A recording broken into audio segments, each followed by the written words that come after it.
Hi everybody, it's been a while. The last vlog was in November. Those that watch it would know it wasn't the happiest month for myself.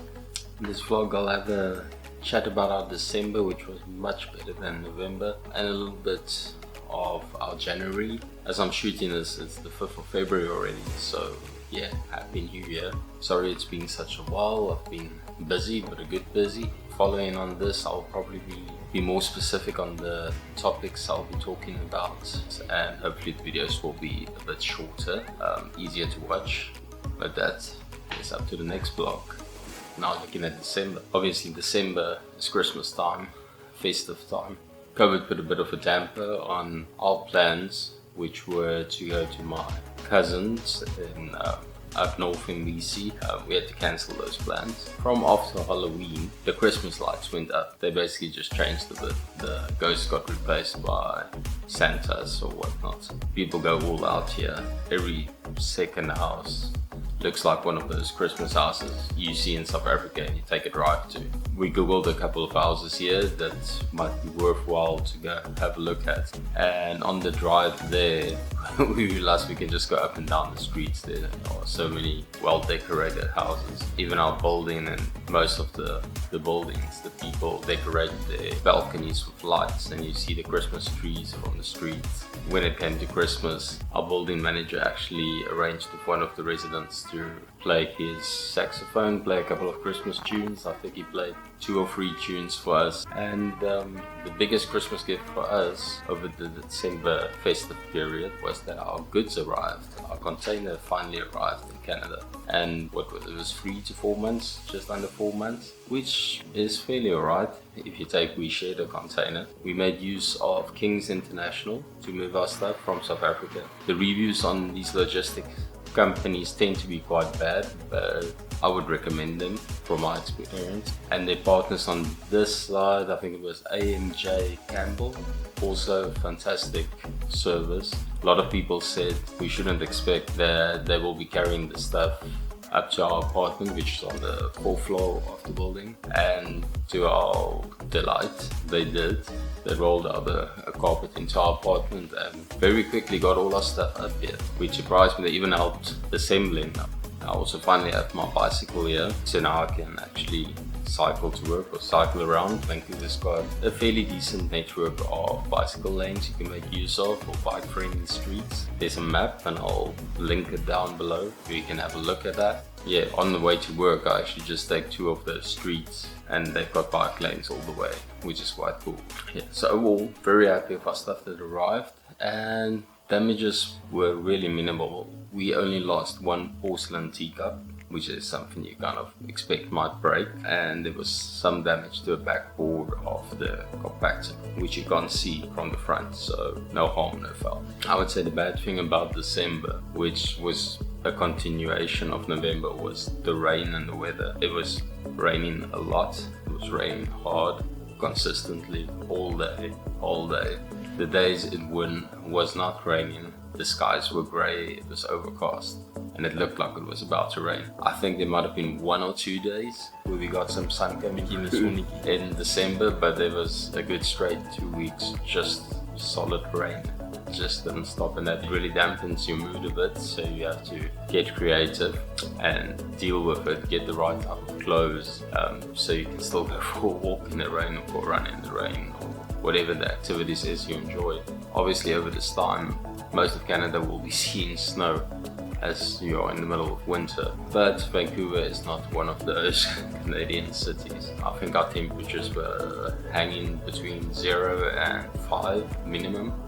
It might have dipped under 0 twice to -2 or so. Snow was predicted a couple of times, never actually became a reality. You'll see it drop down, it hits the ground, it disappears. That's the snow experience. If you want to see snow, what you do, you go to one of the mountains. On the north side of Vancouver, you've got the 3 main mountains, which is Cypress, Seymour and Grouse. And those are also your 3 closest ski resorts, I believe. Yes, a work friend and myself went to Cypress Mountain, took me skiing, gave me a couple of pointers. I think I got to grips with it fairly quickly. We went down the green slope with a fair amount of success. He said, looks like we've got this, so let's try the blue slope. Got to the top of the blue slope. It looked a bit busy, so he said, let's take this path down here and then join by the Y, or where it comes together.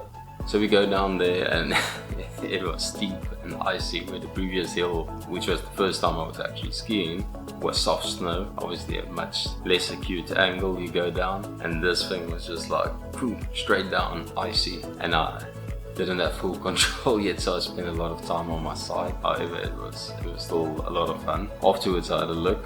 That first 50 or 60 meters of the blue route was actually the end of a black diamond or a single diamond route.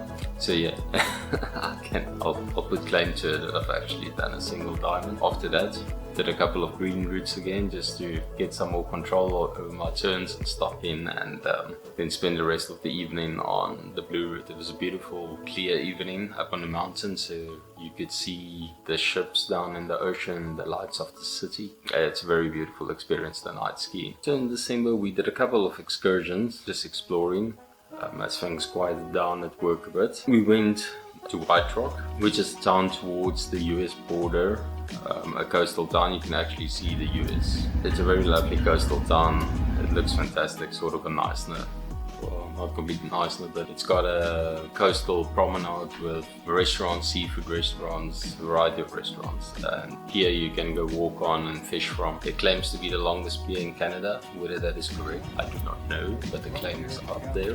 But yeah, that was a fun excursion. I think it's 30 or 40 kilometers from Vancouver, so it's also a quick drive. And then we explored North Vancouver as well, or not exactly North Vancouver, but the northern side. We went up the coast there to Horseshoe Bay. There's a couple of ways to get there. You can actually take a ferry from Vancouver to Horseshoe Bay, and you can also board the ferries there with your car, and from Horseshoe Bay go to an island that's a bit closer. I can't remember the name, I'll pop it there. And you can also go from Horseshoe Bay to Vancouver Island and a couple of other places. I believe you can actually go all the way up north in BC, like a 1 or 2 day trip with the ferry, probably like one overnight. It's a very small town, beautiful. Also a couple of restaurants on the beach there, and you see the ferries come in and out. You wouldn't expect it to be so busy for such a small place, but it's quite cool. We went to Deep Cove, which is in North Vancouver.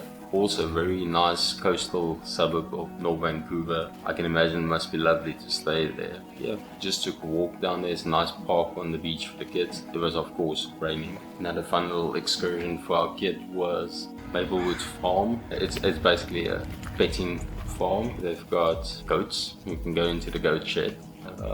There's pigs, horses, ponies. I think they could make it a bit more interactive, maybe have a nice coffee shop or something for the parents. It's not a long excursion, but it's nice. You can take some nice photos as well. Yeah, but I think they could spruce it up a bit and make more of it. So yeah, so overall December was quite a good month for us. Did some exciting things. Currently on our agenda is looking for our own car to buy, so I don't have to Evo around all the time. So that's our next big mission, and probably for myself to get my Canadian car license. I'm currently still driving on my international permit. And then yeah, looking forward to the vlogs.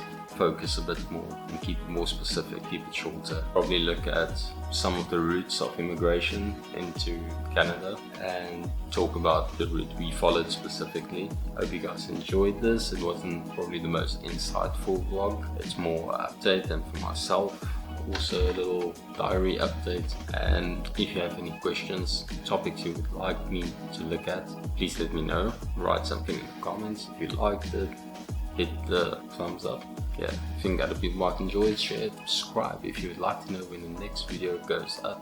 And yeah, I'm hoping to do it much quicker than this one. To those in the process of immigrating and flying here, good luck. As I'm doing this, the latest is that you need to do a COVID test before you fly, and then you need to do one on arrival, and you need to quarantine in a government designated facility at your cost, I believe. And I was speaking about it running up to $2,000 for those 3 days. If your test is negative, then you can go into your own place of isolation. So yeah, it sounds like it's a bit tougher, but it's definitely still possible. So yeah, good luck and have fun, stay safe. Bye bye.